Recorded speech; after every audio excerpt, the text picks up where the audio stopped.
E a passageira que acabou falando demais sobre o gerente dela, ela só não sabia que o gerente era o meu marido.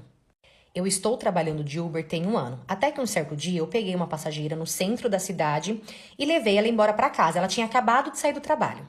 E essa moça, ela estava muito estressada, tanto que a hora que ela entrou no Uber, eu dei boa tarde para ela, ela nem respondeu. E ainda bateu a porta. Ok, fiquei na minha.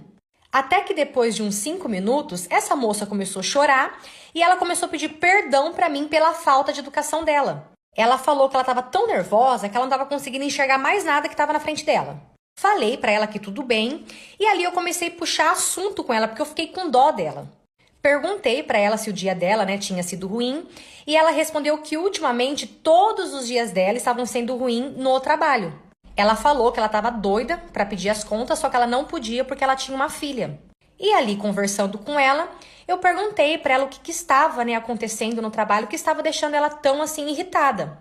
E ali ela começou a contar que há uns meses atrás entrou uma funcionária nova para trabalhar na empresa e essa funcionária começou a sair com o gerente. E obviamente que depois disso, essa nova funcionária, no caso a amante, começou a ter várias regalias. Ela passava a tarde na sala do gerente, do nada às vezes os dois saíam para tomar café de tarde.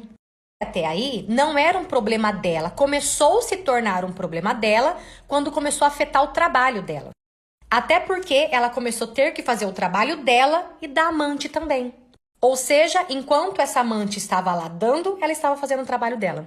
E nesse dia que ela entrou no meu carro bem nervosa, foi justamente porque a amante não entregou um trabalho lá que tinha que entregar, que era um trabalho importante, e quem tomou a bronca foi a moça, coitada.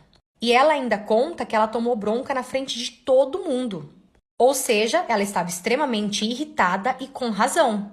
Nisso, essa moça olhou pra mim e falou assim, pena que ele não tem redes sociais, porque eu queria muito conhecer a mulher dele. E quando ela falou isso, na hora veio meu marido na cabeça, porque meu marido também não tinha redes sociais. Ele só tinha o WhatsApp e eu não tinha visto o uniforme dela porque ela estava de blusa de frio. Nisso eu perguntei aonde ela trabalhava e ela falou o nome da empresa. Quando ela falou, eu gelei. Perguntei para ela qual o nome do gerente dela e quando ela falou, era realmente o mesmo nome que o meu marido. Na hora, eu tive até que parar o carro, porque eu comecei a tremer. Eu acredito ali que a minha pressão caiu, porque eu comecei a passar muito mal. Nisso, eu peguei uma foto do meu marido, mostrei pra ela e perguntei pra ela, por algum acaso, o seu gerente é ele? E ela, assustada, na hora ela travou assim, ela parou, ela balançou a cabeça e respondeu que sim.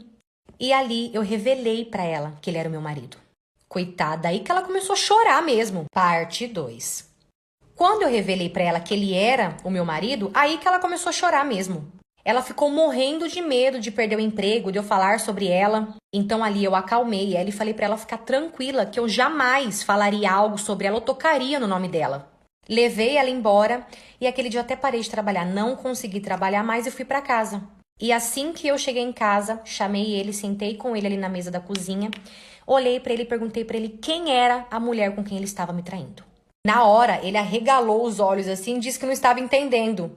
Então eu falei pra ele que se ele não me falasse a verdade, eu ia no trabalho dele, ia fazer o maior barraco da vida dele e ainda ia bater na amante na frente de todo mundo e nele também. Nisso, ele viu que a casa realmente caiu e ali ele tentou me convencer que ela não era amante, que não chegou a ser amante, que eles apenas conversavam. Falei pra ele que pra mim já era o suficiente, mandei ele arrumar as coisas dele e ir embora. E ele querendo saber quem tinha me contado, e eu pedindo pra ele ir embora, e ele implorando pelo amor de Deus que não, que eu tinha entendido errado, que essa pessoa passou informação errada. Foi difícil. Foi muito difícil ver ele ir embora. Só que eu sou do tipo de pessoa que eu preciso agir na hora da raiva, eu preciso fazer o que eu tenho que fazer ali. Porque depois que passa, pode ser que aquilo meio que passe e eu perdoo, sabe? Então por isso que eu preciso fazer as coisas na hora da raiva. E eu pedi realmente pra que ele fosse embora, eu não queria mais ele ali. Foi então que ele arrumou as coisas dele e ele foi embora. Porque nesse dia, ele dormiu no carro dele na frente de casa pra fazer drama, porque eu acho que ele pensou, amanhã ela já vai estar de boa mesmo e eu volto pra casa. Porque segundo ele, pra casa dos pais dele ele não ia. Então ele dormiu dentro do carro. Só que eu tava com tanta raiva dele, que eu tava tão decidida, que ele não tinha nem noção.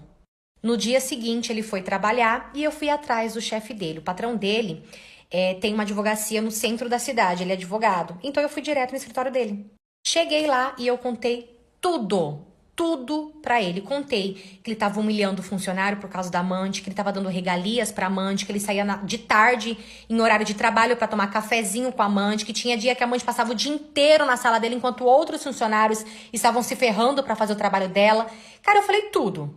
O chefe dele no mesmo dia foi até a empresa, puxou tudo na câmera e viu que era tudo verdade. Resumindo, mandou os dois embora, a nossa casa nós dividimos. Cada um tomou o seu rumo, não sei como que ficou ele e essa moça, também não quero saber, tenho raiva de quem sabe. E a mocinha do Uber, eu não vi mais ela, inclusive se você estiver vendo esse vídeo, se esse vídeo chegar até você, saiba que eu sou muito grata a você, eu tenho certeza que foi Deus que te colocou no meu caminho aquele dia. Tive que me mudar de país para que eu e meu pai pudéssemos viver a nossa história de amor. Bom, atualmente eu estou com 25 anos, mas desde os meus 15 anos eu já amava meu pai e o amor dele era recíproco. A minha mãe, ela faleceu no meu nascimento e meu pai me criou sozinho com muito amor. Quando eu tinha ali meus 14 anos, eu já havia percebido que eu não sentia apenas assim um amor de filha. Era algo maior. Porque sempre que ele aparecia com alguma namorada, eu ficava possessa de ciúmes. E já nessa idade, eu ficava espiando meu pai com as mulheres no quarto dele, ali achando que eu já tinha ido dormir. E aquilo me deixava louca de desejo por ele, já nessa idade. Mas foi só quando eu completei 15 anos, e já com corpo, né, que eu passei a me insinuar pra ele. Achando a princípio que ele recusaria, mas ele não recusou. O meu pai foi meu primeiro homem. E depois da nossa primeira vez, eu me vi ainda mais apaixonada por ele. Nós passamos a dormir junto e viver o nosso amor ali dentro de casa. Ele comprava remédio, né, pra mim, porque de fato nem eu queria engravidar. E nunca mais depois disso ele trouxe outra mulher. Mesmo porque ele já tinha a minha agora, né? Assim nós continuamos a nossa relação sempre mantendo o segredo, porque ainda mais por eu ainda ser menor, né? Eu sabia que aquilo podia o prejudicar. E eu não queria aquilo pra ele. Sempre que ia minhas tias ou minha avó em casa, nós mudávamos totalmente o nosso agir ali, né? Pra que ninguém desconfiasse. Até que aos meus 18 anos eu falei pra ele que nós deveríamos nos assumir. Mas ele disse que não era uma boa ideia porque ninguém iria aceitar. E eu concordei com ele, mas acabei que desabafando com uma prima minha sobre a nossa história. Achando que ela entenderia meu lado, né? E me apoiaria. Mas não. Ela foi lá, falou pra mãe dela, que contou pra um, pra outro e chegou nos ouvidos da minha avó. E a vida do meu pai virou... Parte 2. A vida do meu pai virou um verdadeiro inferno. Eu falei pra todo mundo ali que eu tava zoando com a minha prima, tal, que ela tinha entendido errado. Alguns acreditaram, outros não. Passou a ser aquele converseiro sem fim.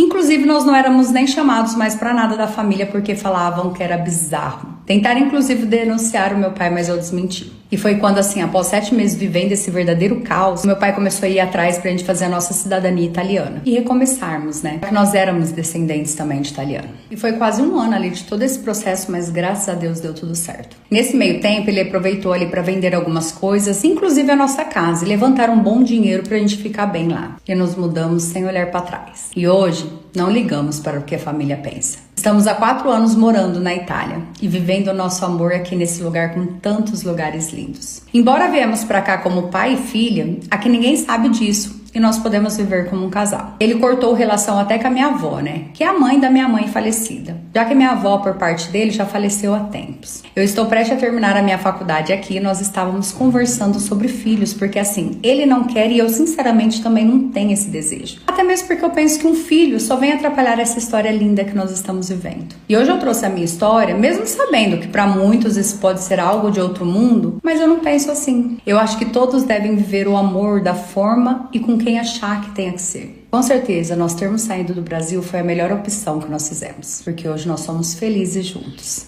E é isso. Essa é a minha história. Bom, eu não sou fiel, não consigo ser fiel, me casei 5 vezes, traí todos eles e atualmente eu estou traindo meu marido. Com 15 anos, eu conheci o meu primeiro namorado, namoramos por 4 anos, logo em seguida nós nos casamos e foi aí que tudo começou. E com 6 meses de casada, eu conheci uma outra pessoa e eu comecei a ficar com essa outra pessoa. E com 8 meses de casada, eu larguei o meu marido para ficar com essa pessoa. Só que a partir daí, eu não conseguia mais ser fiel, era mais forte que eu. Casada com o segundo marido, eu saí com outro homem e depois de 2 anos de casada, eu também me separei. E 3 meses depois de solteira, eu conheci o meu terceiro marido. Depois de um tempo eu fui morar com o meu terceiro marido e mesmo assim eu ainda ficava com outros. E nesse período eu conheci uma pessoa onde eu me apaixonei assim perdidamente por ele. Mesmo casada, eu fazia questão de ver ele todo santo dia. E acabou que eu fiquei com os dois por um bom tempo, com o meu marido e com o meu amante. Porém, com 9 anos de casada, o meu marido faleceu e depois de 1 ano viúva, eu fui morar com esse meu amante. E foi aí que a minha vida virou um inferno. Foi a pior coisa que eu fiz da minha vida, foi ter ido morar com esse homem. O príncipe do nada se transformou em sapo. Na verdade, ali ele se revelou. Ele começou a me agredir, ele me humilhava, ele fazia qualquer coisa pra me deixar no chão. Eu sei que foram 4 anos do lado dele e foram os 4 piores anos da minha vida. Até que finalmente eu consegui me separar dele e ali eu me libertei. E pra conseguir esquecer de vez esse meu ex-marido, eu conheci uma outra pessoa que atualmente é o meu marido, meu atual marido. Eu estou com ele há 3 anos. E assim, ele é um amor. Ele é uma pessoa maravilhosa. Só que mesmo ele sendo maravilhoso, eu não sei explicar, falta alguma coisa. Até que há um tempo atrás, eu comecei a trabalhar e nesse meu novo trabalho, eu conheci uma outra pessoa. Com o passar do tempo, começamos a pegar intimidade, amizade, começamos a conversar e logo em seguida nós começamos a sair igual 2 namorados. E depois de 7 meses ficando, finalmente rolou a nossa primeira vez. E, gente, foi mágico. Atualmente eu não estou trabalhando mais lá, só que a gente continua se encontrando. Ele também é casado, só que tem aquilo. Eu estou começando a me apaixonar por ele, não quero deixar ele, só que eu também não quero deixar meu marido porque eu sou feliz com meu marido. Eu só queria poder ficar de boa com alguém, sabe?